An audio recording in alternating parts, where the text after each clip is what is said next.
10 సంవత్సరాలు పార్టీ పెట్టి నేను తగ్గి సీట్ల విషయంలో తగ్గి అందరి చేత తిట్లు తింటా. ఒకడు అమ్మేశానని ఒకడు, ఇంకా దిగజారిపోయాను ఇంకొకడు, ఎన్ని ఎవరు మాట్లాడినా నేను తగ్గింది. మీకు నేను ఈ నీటి సాక్షిగా చెప్తున్నాను, నేను తాగే నీళ్ళు సాక్షిగా చెప్తున్నాను, జలధార సాక్షిగా చెప్తున్నాను.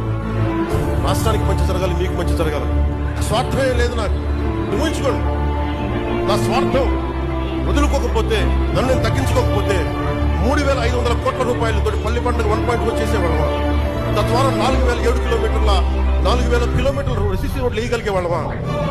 నేనే కనుక నా స్వార్థం కోసం వాళ్ళకి తగ్గించకుండా ఉంటే 1,00,000 ఫామ్ పాయింట్స్ కట్టేవాళ్ళమా?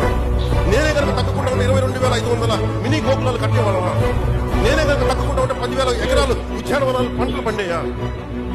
నేనే కనుక తగ్గకుండా ఉంటే 7,000 కోట్లతో 8,000 కిలోమీటర్ల బీటీఎం అనే సిసి రోడ్లు వస్తాయా? ఇంకొక 25,000 మినీ గోకులాలు వస్తాయా?